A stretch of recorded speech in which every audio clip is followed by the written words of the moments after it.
रविंदर रैना जो कहता है बात की हमें सीएम बनाओ, 50 से ऊपर हमारी एमएलए की लिस्ट बनाओ।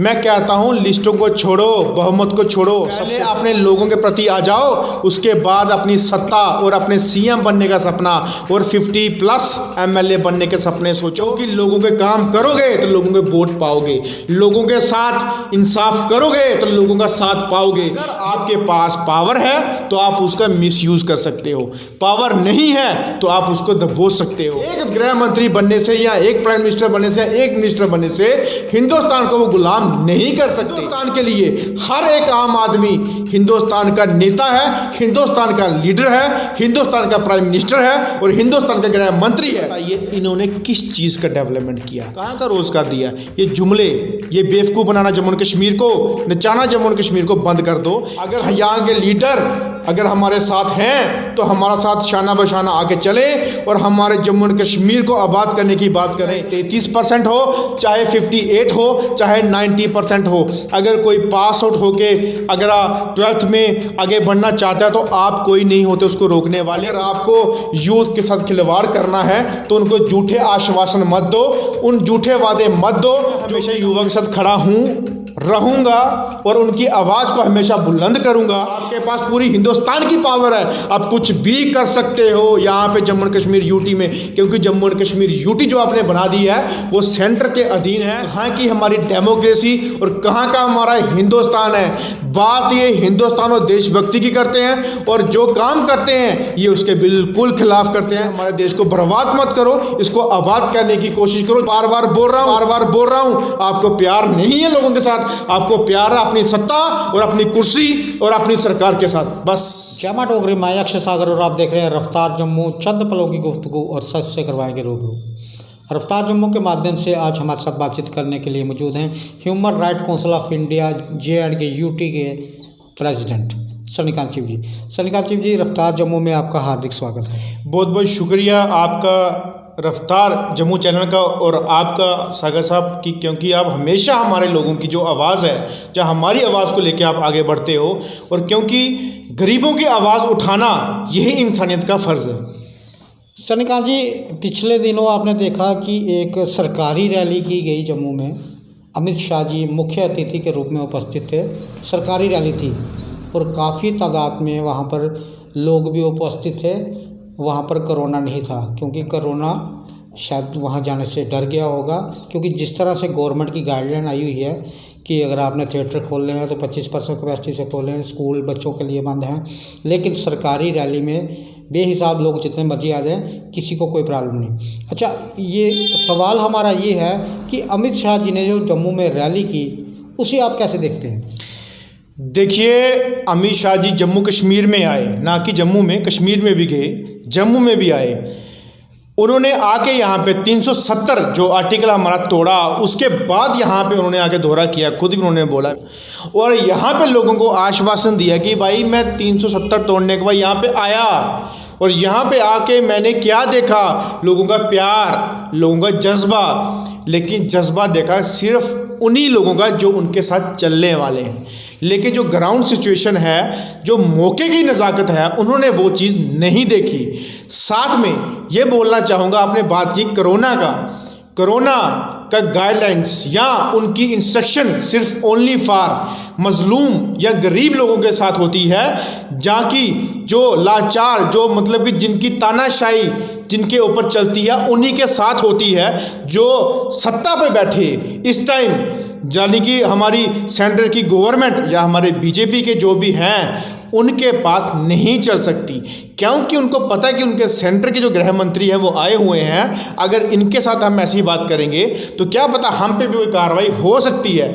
लेकिन मुझे एक चीज़ बताओ आप, जब वहाँ पे जो भी लोग गए थे, 1000 थे, 5 थे, 10 थे, वो भी तो इंसान थे। कोरोना वायरस का अटैक तो उनके ऊपर भी हो सकता था, तब वहाँ पे क्यों नहीं ऐसी चीज़ फॉलो की गई जो गरीब और आम जनता पे फॉलो की जाती है? ये सरासर गलत है। क्यों? क्योंकि ये दोहराता है ये चीज़ कि अगर आपके पास पावर है तो आप उसका मिसयूज़ कर सकते हो, पावर नहीं है तो आप उसको दबोच सकते हो। ये चीज़ नहीं होनी चाहिए। अगर हिंदुस्तान में हम रहते हैं, हिंदुस्तान के वासी हैं, तो हिंदुस्तान के लिए हर एक आम आदमी हिंदुस्तान का नेता है, हिंदुस्तान का लीडर है, हिंदुस्तान का प्राइम मिनिस्टर है और हिंदुस्तान का गृह मंत्री है। एक गृह मंत्री बनने से या एक प्राइम मिनिस्टर बनने से, एक मिनिस्टर बनने से हिंदुस्तान को वो गुलाम नहीं कर सकते। जो ऑर्डर फॉलो आम आदमी के लिए के होंगे, वही ऑर्डर हर एक तबके के या हर एक लेवल के लिए लोगों के लिए होंगे।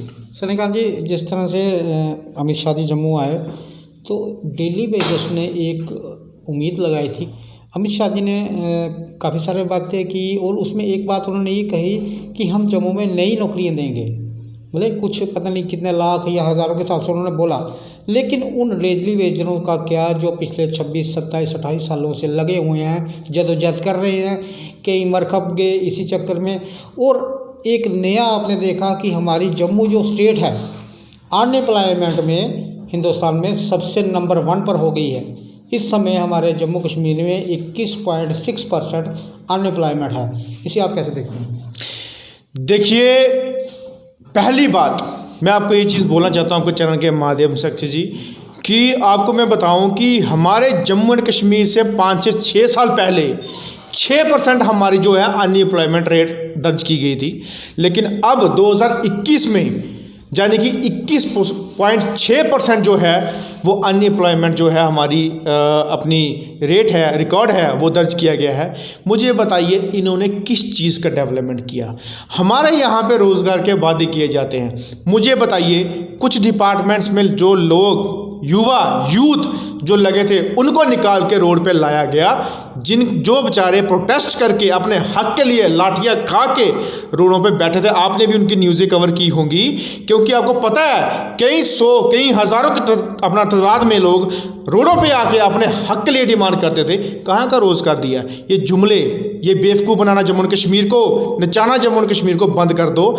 क्योंकि अगर आपको जम्मू एंड कश्मीर के लोगों के साथ प्यार है, अगर आपको जम्मू एंड कश्मीर के साथ हमदर्दी है, तो उनके साथ उनको हक दो। अगर डेली वेजेस हमारे कई सालों से वो बोलते हैं कि हमें परमानेंट कर दो, परमानेंट नहीं कर सकते। यूटी में मिनिमम वेजेस एक्ट होता है, जो हमारे माननीय गृह मंत्री अमित शाह जी ने बोला कि हमारा जो मिनिमम वेजेस एक्ट है वो भी जम्मू कश्मीर में लागू किया गया। वो जो मैंने उनकी जो भाषण सुना उसमें बोला गया, तो मैं अगर वहाँ पे होता तो खड़ा होके बोलता उनके सामने, सर आप मुझे बता दिए किस मिनिमम वेजेस एक्ट की बात करते हो?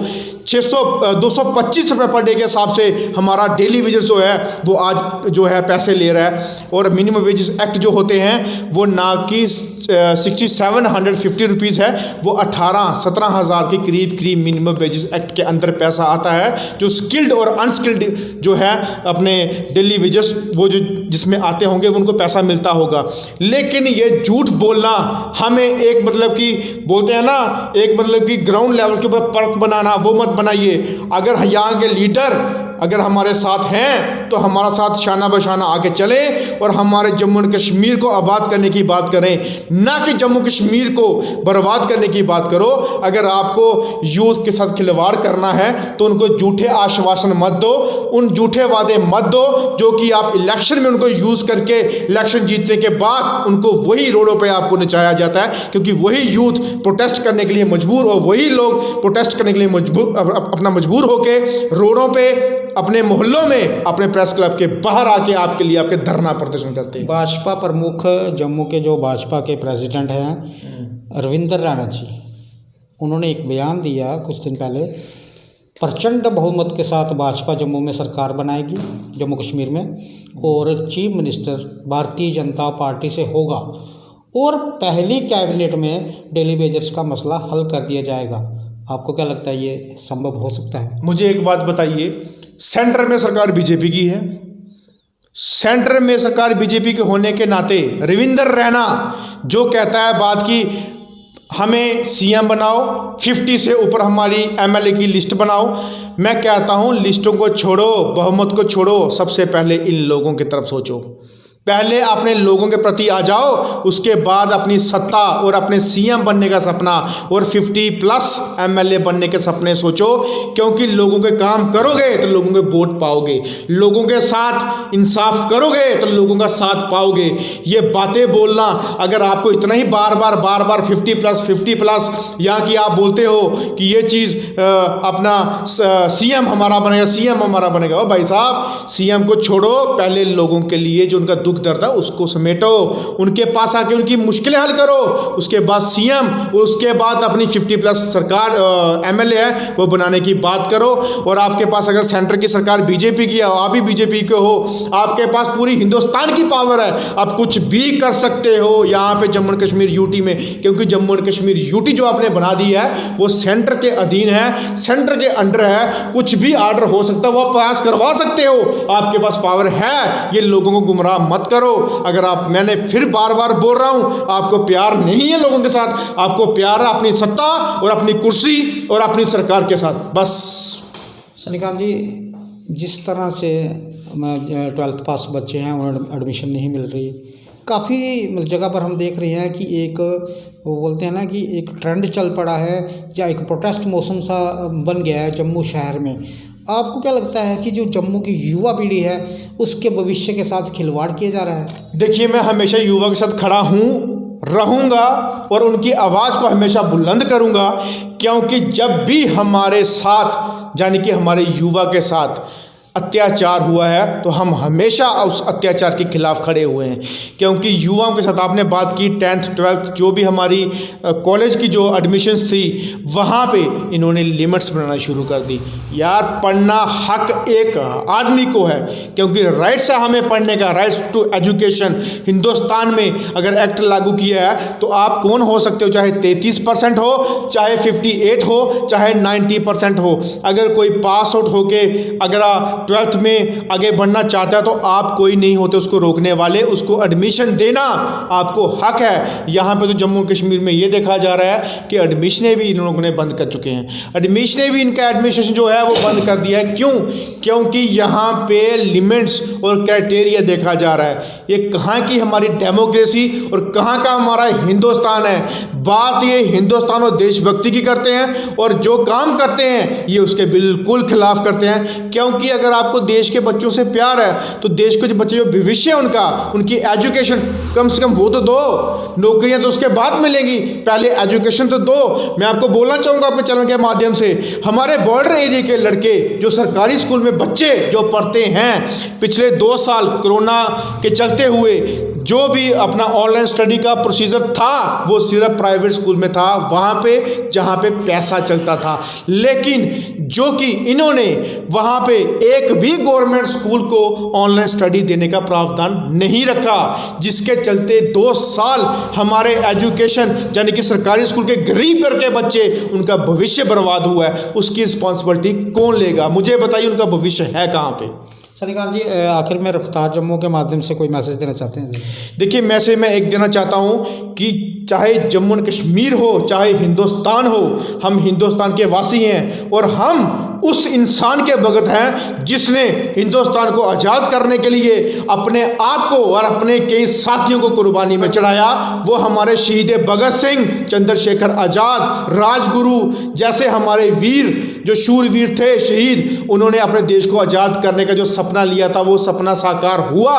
लेकिन उस सपने को साकार करने के बाद जो बर्बाद करने की कोशिश की वो मत कीजिए, क्योंकि हिंदुस्तान के हर एक युवा के अंदर उसी शहीद भगत सिंह का, जब वैसे वहाँ के शूरवीर जो शहीद हैं उनके अंदर वैसी आत्माएं बढ़ चुकी हैं। अगर आप खिलवाड़ करोगे, आप एक नहीं हज़ारों की तादाद में ऐसे शहीद भगत सिंह पैदा होंगे। क्योंकि हमारे देश को बर्बाद मत करो, इसको आबाद करने की कोशिश करो। जो सपना उनका था वही यहाँ पे साकार करके जाओ। और मैं चाहता हूँ हमारे जम्मू एंड कश्मीर और हिंदुस्तान के अंदर जितने भी हिंदू, मुस्लिम, सिख, ईसाई, कितने भी मजहब के लोग हैं वो एकजुट होकर अपने देश को बचाने की कोशिश करें। सनीकांत जी, रफ्तार जम्मू से बात करने के लिए आपका बहुत बहुत धन्यवाद। शुक्रिया सर, शुक्रिया। ये थे human right council of India Jammu UT के प्रेसिडेंट सनीकांत शिव जी। काफ़ी सारे सवाल इनके आगे रखे और जोश आपने इनका देख लिया कि किस तरह से इन्होंने बात की। और इनका कहना है कि युवा पीढ़ी को अगर कोई भी तकलीफ़ होगी तो उनका साथ देने के लिए सन्नी कांत सबसे आगे खड़ा मिलेगा। आगे भी देखते रहें रफ्तार जम्मू। जय जम्मू जय भारत।